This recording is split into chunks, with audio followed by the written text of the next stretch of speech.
ایک اجنبیہ عورت کا شوہر بن جاتا ہے، ایک اجنبیہ عورت ایک اجنبی مرد کی بیوی بن جاتی ہے نکاح کے ذریعے، تو یہ ایک بندھن ہوتا ہے جسے قرآن حکیم میں میثاق غلیظ کہا ہے، مضبوط بندھن. اور مضبوط بندھن کو بس ایسے ہی توڑ دو تم نے جو وہ بندھن باندھا ہے وہ مضبوط بندھن ہے. وہ طلاق طلاق طلاق بول دیا اور بیوی نکاح سے نکل گئی، ایسا نہیں ہوتا، بلکہ اسٹیپس اللہ تبارک تعالی نے بتائے ہیں. سمجھاؤ، بسترے الگ کرو، ہلکی مار مارو تادیبن، دونوں طرف سے پنچ بٹھاؤ. یہ 4 صورتیں اختیار کرنے کے بعد بھی اگر معاملہ نہ جم سکے تو 5ویں مرحلے میں دونوں کو الگ کر دیا جائے. کتنا شاندار معاشرتی اصول بیان کیا گیا ہے. اگر یہ اصول آدمی پیش نظر رکھے تو خانگی زندگی کے اندر بگاڑ نہ آئے. اس کے بعد کچھ حقوق اللہ بیان کیے جا رہے ہیں اور کچھ حقوق العباد. اللہ کا سب سے بڑا حق کیا ہے بتایا گیا، وَاعْبُدُوا اللَّهَ وَلَا تُشْرِكُوا بِهِ شَيْئًا. اللہ کا سب سے بڑا حق یہ ہے کہ اس کے ساتھ کسی کو شریک نہ کیا جائے اور صرف اسی کی عبادت کی جائے، یہ اس کا حق ہے. اس کے بعد کس کا حق ہے؟ معاش حقوق العباد میں وبالوالدین احسانا، ماں باپ کے ساتھ حسن سلوک. والجار ذی القربى، تمہارے وہ پڑوسی جو قریبی ہیں. دیکھو پڑوسی کی کتنی قسمیں ہیں. اگر آپ کا پڑوسی اجنبی ہے تو اس کا ایک حق آپ کے اوپر ہے، حق جوار، پڑوس میں رہتا ہے نا، چاہے وہ مسلم ہو چاہے غیر مسلم ہو. اور اگر وہ مسلمان ہے تو 2 حق، ایک تو حق جوار اور ایک حق اسلام. اور اگر وہ رشتہ دار ہے تو 3 حق، ایک تو حق جوار پڑوس ہونے کا حق، دوسرے حق اسلام مسلمان ہونے کا حق، تیسرے حق قرابت رشتہ داری کا حق.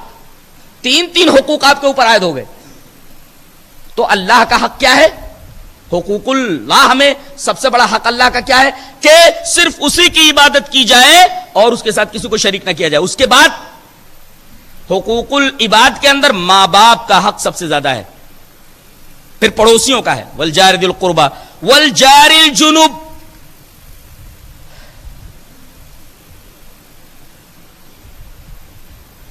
دور کا پڑوسی، وہ تینوں پڑوسیوں کے حالات میں نے بتا دیے ہیں.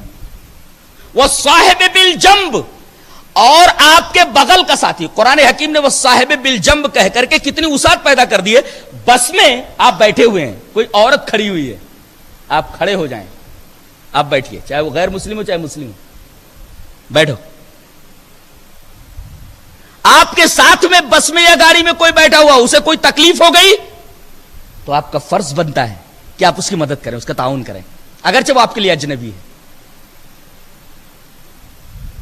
آپ کی دکان میں آپ کے نوکر صاحب بالجنب ہے، آپ کے پہلو کے ساتھی. جنب مانے پہلو، وہ صاحب بالجنب جو آپ کے پہلو کے ساتھ رہتے ہیں. اب وہاں آپ کرسی کے اوپر بیٹھے ہوئے ہیں دکان میں، تو وہ کبھی ادھر آتا ہے کبھی ادھر آتا ہے، آپ کے پہلو ہی میں تو رہتا ہے.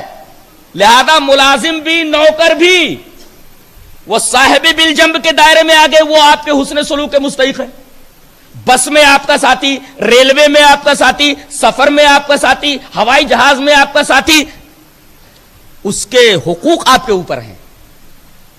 دکان میں جو آپ کے نوکر ہیں، کھیت میں جو آپ کے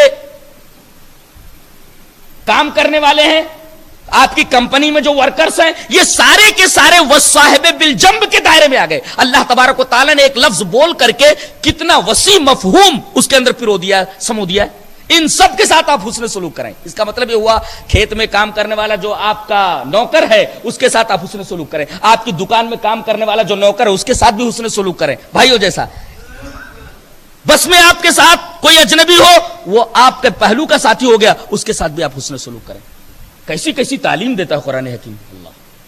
اور آخر میں کہا گیا وما ملکت ایمانکم، وہ عورتیں کہ جو تمہارے ہاتھوں کے تحت ہیں، یعنی تمہاری لونڈیاں ہیں، تمہاری بیویاں. اب لونڈیوں کو تصور تو نہیں ہے فی الحال. اب تمہارے ہاتھوں کے تحت کون ہے؟ تمہاری بیویاں. اور وہ صاحب بالجنب کے اندر تو بدرجہ اولا وہ آ گئی، اس لیے کہ سب سے قریب آپ کے پہلو میں سب سے زیادہ قریب تو بیوی ہی ہے. بتایا گیا کہ اس کے ساتھ بھی سب سے زیادہ حسن سلوک کیا جائے، ماں باپ اور پڑوسی کے بعد.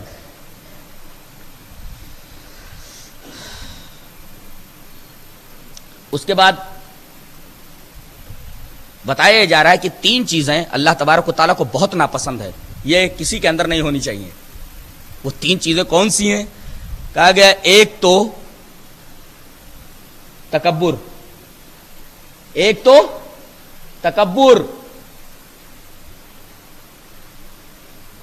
یہ اللہ تبارک و تعالیٰ کو پسند نہیں. ان اللہ لا يحب من كان مختالا فخورا، فخر اللہ تبارک و تعالیٰ کو پسند نہیں. اور دوسری چیز کیا ہے؟ بخل، بخیلی. ایک تو فخر پسند نہیں ہے اور دوسرے بخیلی پسند نہیں ہے. بخیلی جانتے ہو کسے بولتے ہیں؟ اپنی حیثیت کے مطابق اپنے بیوی بچوں کے اوپر خرچ نہ کرے، بخیل ہے وہ.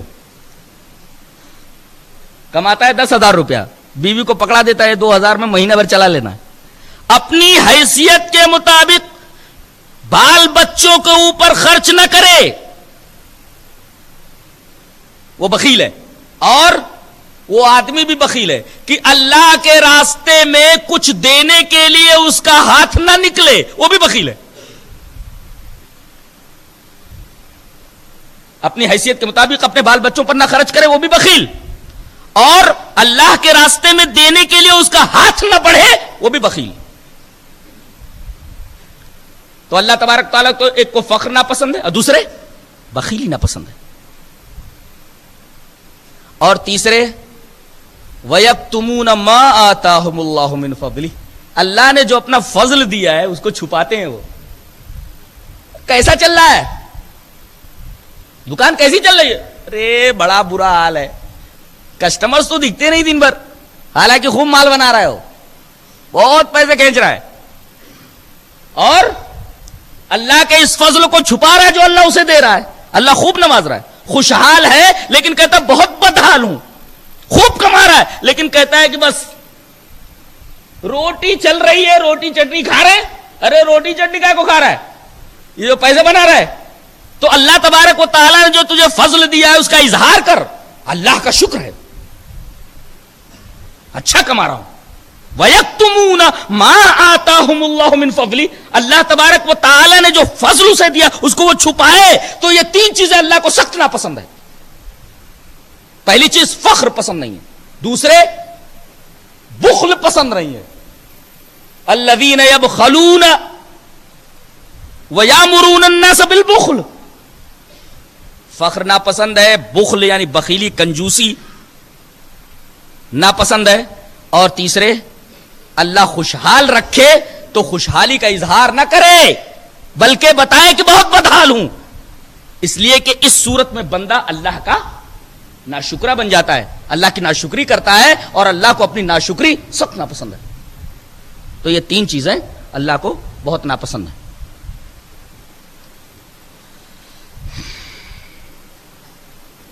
اس کے بعد بتایا گیا کہ کبھی کبھی ایسا ہوتا ہے کہ آدمی سفر میں ہوتا ہے، پانی نہیں ملتا.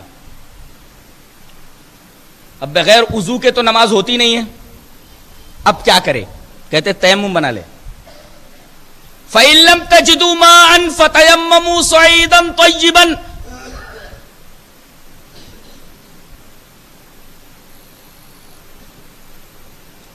تیمم کا طریقہ کیا ہے؟ اگر آپ کو پانی نہ ملے اور آپ کو نماز ادا کرنی ہے یا آپ بیمار ہیں، اگر آپ پانی سے وضو کرتے تو بیماری کے بڑھ جانے کا اندیشہ ہے، تب بھی آپ تیمم کر سکتے ہیں. بیماری کے بڑھ جانے کا اندیشہ ہے، نہائیں اگر آپ تو بیماری بڑھ جائے، وضو بنائیں آپ تو بیماری بڑھ جائے. اس صورت میں بھی آپ کو تیمم کی اجازت ہے. باہر آپ سفر میں ہیں، پانی نہیں مل رہا ہے، تب بھی آپ کو تیمم کی اجازت ہے. تیمم کس طرح کریں گے اس کا طریقہ بتایا گیا ہے. فَتَيَمَّمُوا صَعِيدًا طَيِّبًا، پہلے تو آپ نیت کریں، اس لیے کہ حدیث میں انما الاعمال بالنیات، گنو، پہلے نیت کرنا ہے. دوسرے بسم اللہ پڑھو، پوری بسم اللہ نہیں، بسم اللہ خالی بس بسم اللہ